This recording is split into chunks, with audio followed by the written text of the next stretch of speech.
6 months and busting my butt, working overtime and doing everything I possibly can has found me the owner of an international day cab. But she's mine, even though the bank technically owns her.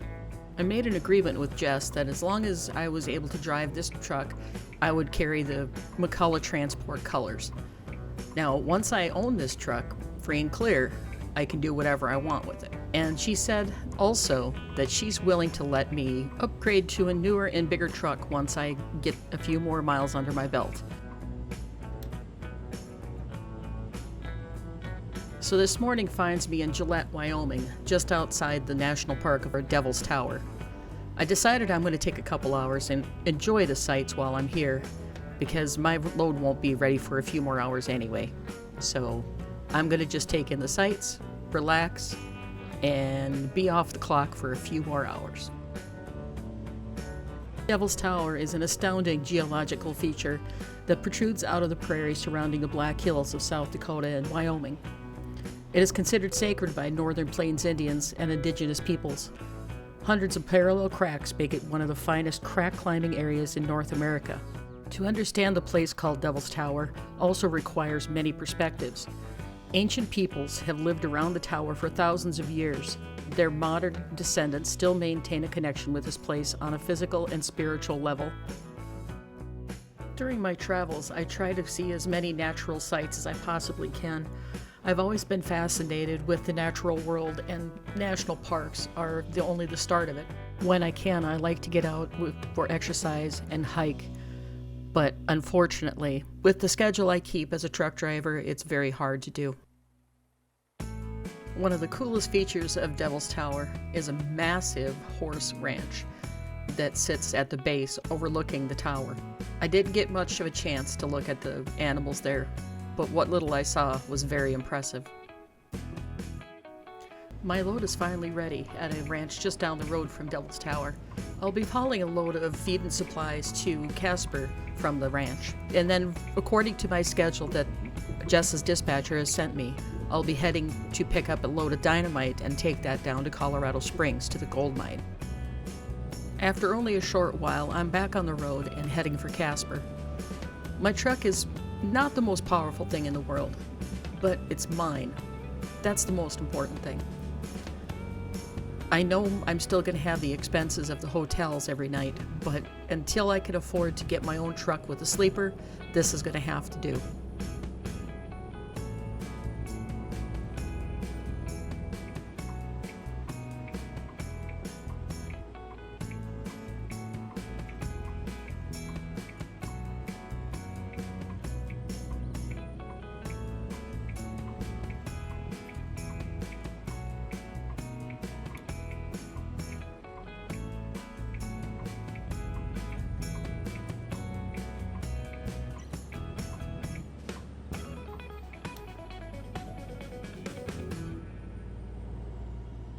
About halfway to Casper, I decided to pull over, get fuel, and also take a long break.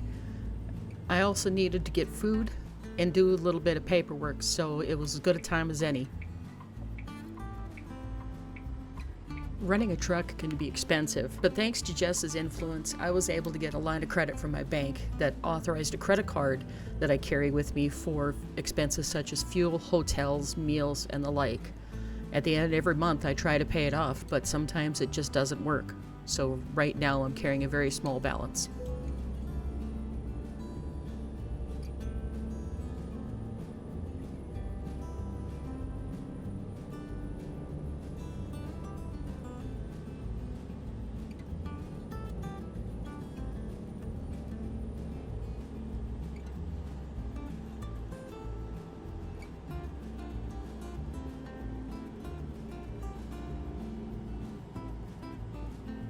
I arrived at Casper in the late afternoon. I was to deliver at the Walbert here in Casper, and I'm not sure what they're going to be doing with farm supplies, but as long as they pay me for the load, I don't care.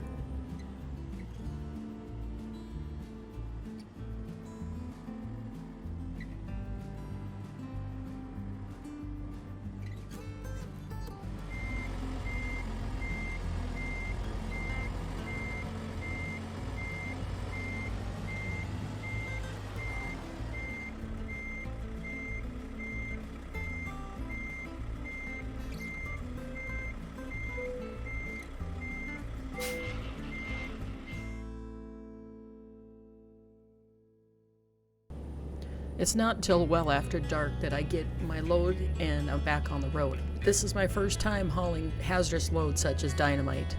Hopefully everything goes smoothly and I arrive at the gold mine as soon as I possibly can without damage.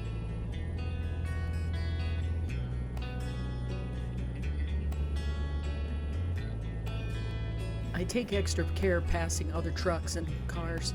You never know when somebody's going to pull out in front of you or stomp on their brakes, causing you to have to do defensive driving.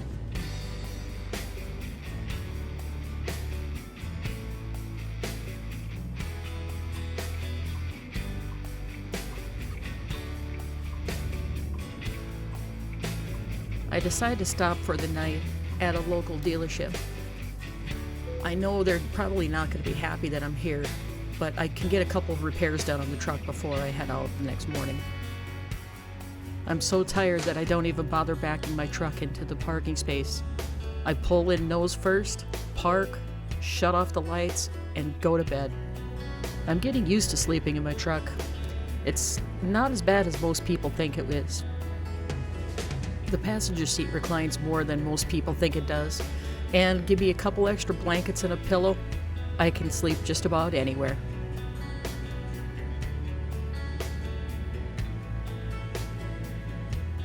After an oil change and a couple new tires, I'm back on the road on the way to Colorado Springs.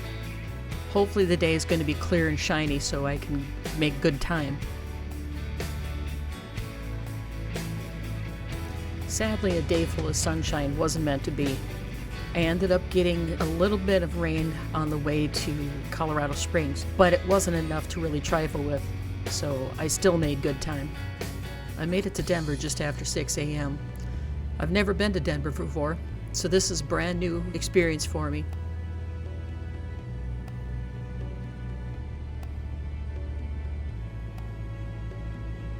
Every time I stop at a truck stop and talk to some of the other drivers there, I catch heck because I'm not driving a Peterbilt or a Kenworth. Overall, the International has been a great truck. I haven't had any breakdowns or had any issues pulling the heavier loads. I'm delivering at the Numique Gold Mine just south of Colorado Springs. I've never been to a gold mine before, so this should be an interesting experience. I know this road certainly is rough. Hope it doesn't dislodge any of the dynamite.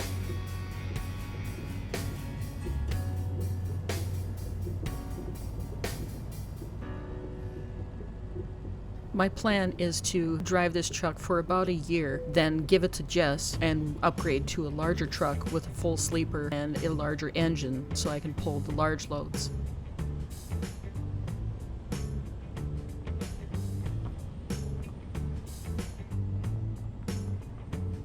There's a really nice overlook here that overlooks the gold mine. Maybe I'll take a look at that when I get done delivering. According to the records, it's going down into the mine.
This backing job is definitely more than I bargained for, but with a little bit of practice, I'll get better and better at these things. I noticed I'd nicked my wheels just a little bit on the pile of gravel to the side, but it can be expected when I'm backing in for the first time in such a complicated area. I stopped for a few minutes at the overlook when I finished the delivery. I must say, Colorado is absolutely gorgeous.